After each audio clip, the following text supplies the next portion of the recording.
Приветствую! Сегодня мы разберем один из самых популярных магических модов в Minecraft — Ботания. Данный мод посвящен цветам, мане и множеству интересных механик, которые улучшают игровой процесс. В этом обзоре мы рассмотрим основу Ботания, включая генерацию маны, рунный алтарь, создание террастария и даже сразимся с Гаей. Первое, с чем мы сталкиваемся в Ботании, это мистические цветы. Они встречаются в мире и могут быть собраны вручную или с помощью Flower Pouch. Специального мешочка, который автоматически складывает все цветы внутрь. Крафт данного мешочка состоит из 5 любых блоков шерсти и из одного любого мистического лепестка. Мистические цветы бывают различных расцветок, каждый из которых имеет свое применение. Основной инструмент для создания цветков – лепестковый аптекарь. Его крафт состоит из 6 булыжников и любого мистического лепестка. Это небольшой алтарь, в котором мы кидаем лепестки мистических цветов, обычные семена и получаем цветы, вырабатывающие ману. Например, так создается чистая маргаритка. Первый важный цветок, который превращает камень в живой камень, а дерево в живое дерево. Эти материалы потребуются для создания множества вещей в будущем. Для создания этого цветка понадобится 4 белых мистических лепестка и любое семя. Теперь поговорим о главном ресурсе Ботании. Это мана. Чтобы ее производить, нам нужны цветы, вырабатывающие ману. Начнем с базового – End of Flame. Крафт данного цветка создается на лепестковом аптекаре, и его крафт состоит из 2 коричневых лепестков, одного красного и одного серого лепестка, после чего нажимаем любым семенем и получаем данный цветок.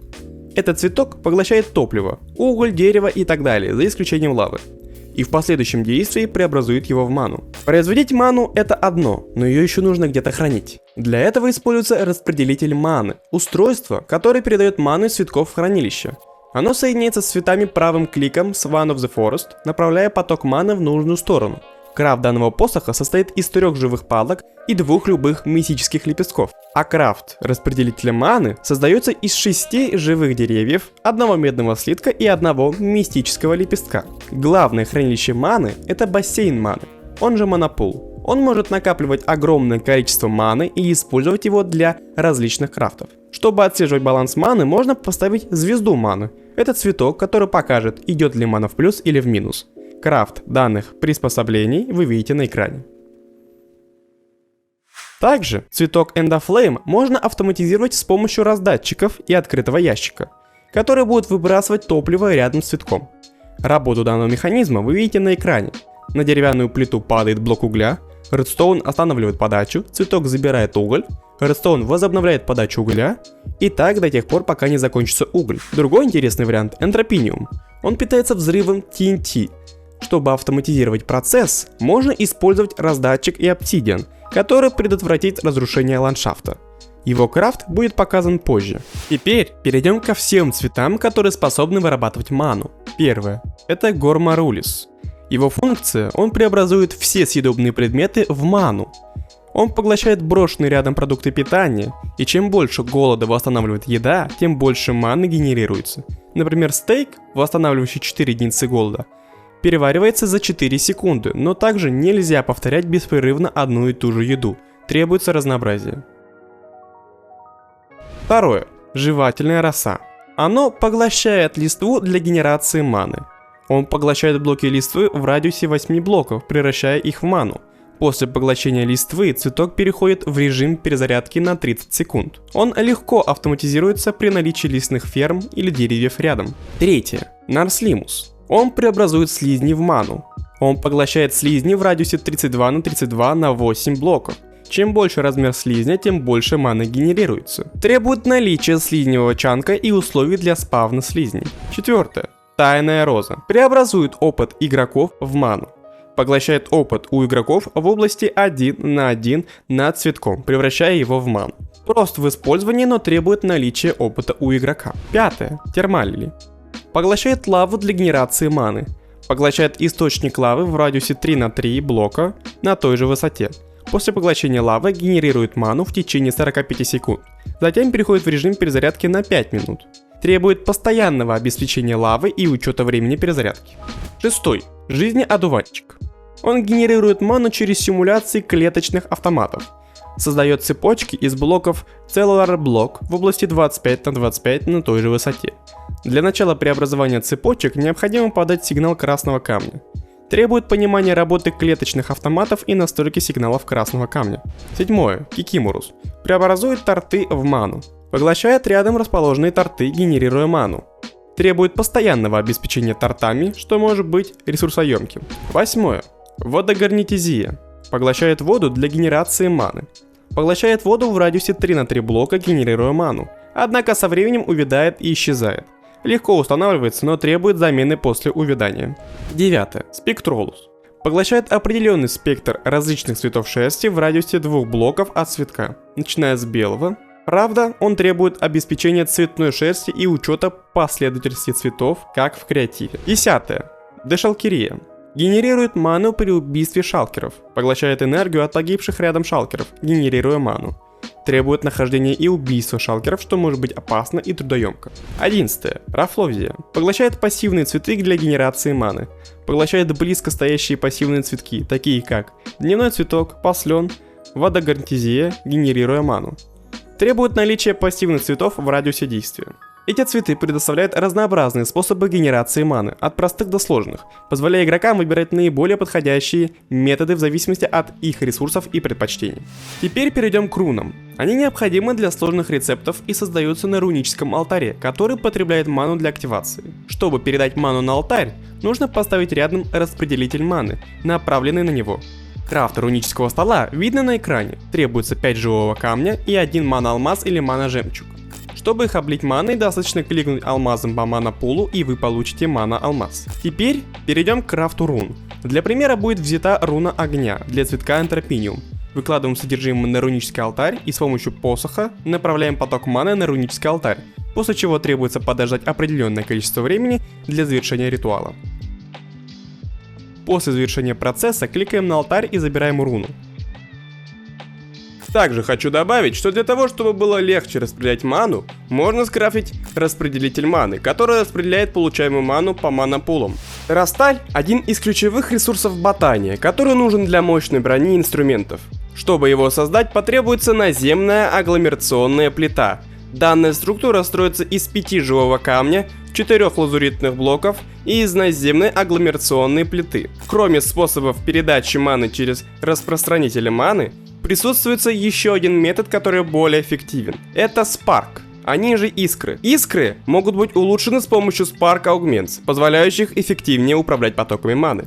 Прежде чем мы перейдем к крафту террастали, следует разобраться, что такое Spark Augments. Их присутствует несколько видов и для разного использования. Первое – это Spark Augments Dispersive. Его функция распределяет ману от источника к ближайшим игрокам, заряжая их предметы, использующие ману, например, инструменты или броню из мода ботании.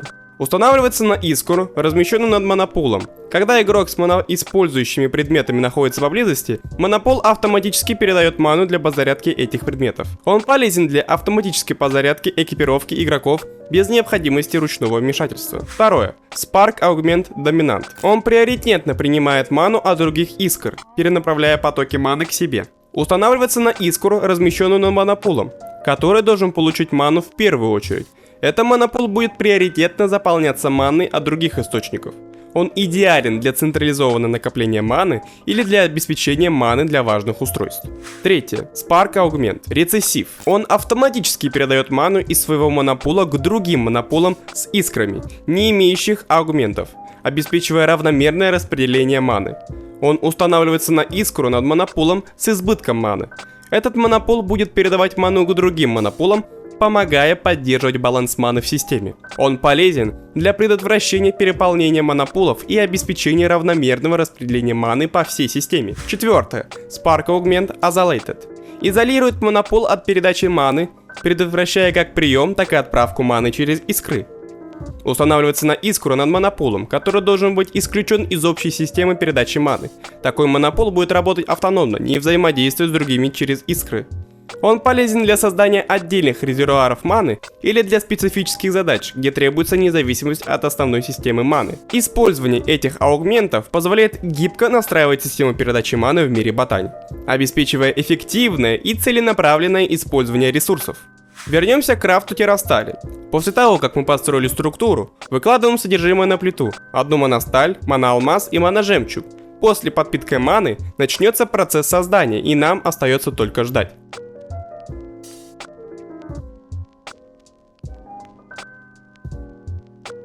В конце мы получаем слиток террастали, из которого можно сделать броню и инструменты, но о них мы поговорим позже. Теперь, когда мы дошли до более продвинутого этапа, пора открыть портал в Эльфхейм. Он используется для обмена ресурсами, например, маносталь можно менять на элементиум. Это более прочный материал. Портал требует 2 природных пилона и 2 бассейна маны для питания. В отличие от Незер портала, он не перемещает игроков, а лишь обменивает предметы.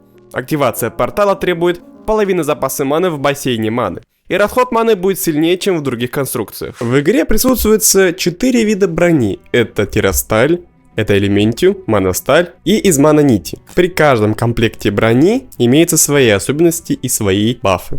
Теперь можем перейти к кольцам. Каждый из колец имеет свои особенности. Всего можно надеть 2 кольца. Например, самое простое – кольцо магнетизма. При выпадении предметов, данные предметы будут автоматически к вам притягиваться. Есть из маностали и улучшение из террастали. Разница в том, что у улучшенного кольца имеется больший радиус поглощения. Также присутствует кольцо маны. Все просто. Они хранят в себе ману для использования предметов, которые требуют ману. Большое кольцо имеет большее количество маны. Теперь перейдем к кольцам из слитка элементиум. Кольцо дальнего богатства увеличивает вас радиус касания предметов. Например, если я стою здесь и только вот с такого расстояния могу коснуться блока, то данное расстояние увеличивается благодаря дальнему кольцу. Великое кольцо Фей позволяет шанс появления пикси. При его надевании с шансом 0.25 будет шанс появления пикси. Кольцо ауры и большое кольцо ауры постепенно наполняет предметы маной. Кольцо ловких движений позволяет вам сделать уклонение. При двойном нажатии на кнопку можно сделать уклонение, как вы видите на экране. Кольцо исправления подбирает вам предметы, нужные для добычи каких-то блоков, но оно работает только с теми инструментами, которые потребляют ману. С обычными инструментами по типу незеритового топора и незеритовой лопаты это не будет работать. Вам потребуются инструменты такие как террасталь и прочее. Кольцо хордовых позволяет вам плавать как рыба в океане. Вы можете бесконечно плавать в океане, и при этом у вас дается еще эффект дельфина. Полезно для путешествия по океану. Теперь перейдем к поясам. Пояс странника увеличивает высоту вашего прыжка и дает вам эффект ускорения. Пояс пилигрима усиливает эффект пояса странника, увеличивая также вашу высоту прыжка и скорость передвижения. Теперь перейдем к поясу кушак ускорения. У него уже эффект работает немножко по-другому. Чем дольше состоится ваше путешествие, тем сильнее усиливается ваша скорость. Данный эффект будет сброшен при вашей остановке. Видите?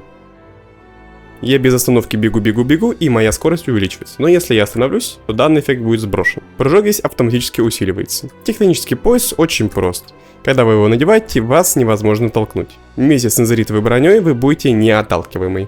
Теперь перейдем к плащам. Плащ-невидимка делает вас невидимым, без каких-либо эффектов. Плащ равновесия отражает получаемый вами урон. Плащ греха наносит урон вокруг вас. Плащ добродетели блокирует урон от одного удара. Он имеет перезарядку. Инспектор работает как маска. При нажатии шифта брошенные предметы будут подсвечиваться. Теперь перейдем к инструментам из террастали. Данный инструмент потребляет вашу ману. Для этого вам понадобится планшет. Терролезвие при нажатии левой кнопкой мыши испускает такой вот зеленый луч, наносящий 4 единицы урона. Топор из террастали позволяет вам, как мод из Трикипитейтор, срубать все дерево сразу. Не имеет никакой перезарядки. Землекрушитель. Данный инструмент уже имеет ранг, начиная с D, заканчивая SS рангом. Для его прокачивания требуется бассейн маны. Вы просто берете землекрушитель, допустим, ранга D, ставите, чтобы монопол отдавал ману, кидаете землекрушитель, и мы видим, как он запитывается маной. Для активации землекрушителя нажимаем просто Shift и правой кнопкой мыши. После он вот так вот может вкапывать. Инструменты из маностали ничем абсолютно не отличаются. Это просто обычный инструмент. А вот инструмент элементия можно уже чинить маной. То есть вы просто кидаете в бассейн маны, и оно лечится. И прочность начинает восстанавливаться. Также у меча есть еще шанс 0.05, шанс на появление пикси. Теперь уже перейдем к посохам. Жезл обмена очень прост. При наличии какого-либо блока вы можете кликнуть. Допустим, мне вот нужен дерн, чтобы заменил какой-то блок.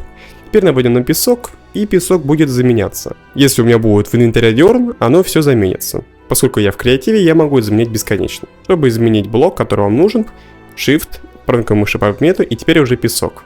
Также кликаю по дерну, и мы видим, что он заменяется. Жезл вулканического ядра. Это как автоматическая переплавка каких-либо блоков. Например, вот песок, мы просто зажимаем кнопку, и он автоматически превращает нам песок в стекло. Жезл ада просто испускает вокруг нас вот такой вот огонь, наносящий урон. Теперь перейдем к другим жезлам. Жезл неустойчивой энергии испускает такие мини-ракеты, которые наносят нехило такой урон по мобам. Просто зажимаем, он потребляет ману и наносим урон. Жезл без роста. Он создает просто мосты. Туда, куда мы смотрим, создается мост. Кулдауна у него нету, правда, со временем эти мосты могут исчезать. Жезл черной мессы позволяет захватывать врагов. Их можно оттолкнуть благодаря левой кнопке мыши, или можно просто их захватить и уронить. Жезл терраформер позволяет вам просто создавать землю, где это возможно. Например, я вот стою, и везде, где бы я ни стал, будет все заполняться землей. Потребляет нехилое количество маны. Жезл волхов подсвечивает все руды, которые есть поблизости. Жезл высокогорья позволяет вам ставить блоки земли. И в воздухе, и где угодно. Жезл земель позволяет просто ставить блоки земли, но не в воздухе. Это просто улучшенная версия. Жезл глубин позволяет вам ставить булыжник. Жезл морей позволяет вам ставить и разливать воду. Жезл небес подкидывает вас высоко в воздух. Он не требует маны. Рогатка и жизни дерева создает лианы. Например, есть какая-то высота блока, мы вот так вот закидываем, и мы можем подняться. Высота не важна. Он создаст нам любую лиану. И по ней мы можем взбираться как по лестнице, в отличие от обычной лианы. Излучатель маны это просто как пистолет, не наносящий никакого урона. Третий глаз позволяет вам подсвечивать врагов, которые находятся поблизости, абсолютно любых. Также есть еще кулон. Пирокластический кулон просто мгновенно тушит возгорание. То есть, если я разлью здесь сейчас ведро лавы и залезу в него, я буду гореть, но как только я из него выйду, сразу потушится огонь. Багровый пилон это улучшенная версия. То есть, теперь я могу купаться в лаве и также моментально тушиться из него. Теперь мы можем уже перейти к боссу данного мода. Нам потребуется маяк, 9 железных блоков и 4 Гая пилон. Гая пилон крафтится вот таким вот образом. В книге есть специальная структура, вы просто ставите структуру по кнопке мыши и вас показывает, где что нужно поставить. Для этого требуется активированный маяк и слиток террастали. Гай имеет два ритуала. Босс Гай первого уровня требуется просто слиток террастали. Вы кликаете на него по маяком. Просто нажимаете по маяком, начинается музыка и появляется страж Гая в виде нашего скина. Он имеет 320 хп и различные эффекты. Также он может призывать каких-нибудь своих мобов. После его убийства выпадет дух Гая. Он используется в различных крафтов, например, плащей, кушаков, пилонов и прочего-прочего. Самое важное это слиток духа Гая. Как раз таки он уже требуется для призыва второго босса, второго уровня Гаи. Кликаем, или столько же хп, но он значительно сильнее. У него увеличенный урон и куча всяких новых эффектов. На этом основу ботания мы разобрали. Конечно, в моде еще есть много механик, которые можно изучить, но теперь у вас есть понимание, с чего начать. В следующем выпуске будут более детальные разъяснения некоторых механик и рассмотрение прочих интересующих нас вещей. Спасибо за просмотр и удачи до следующего выпуска.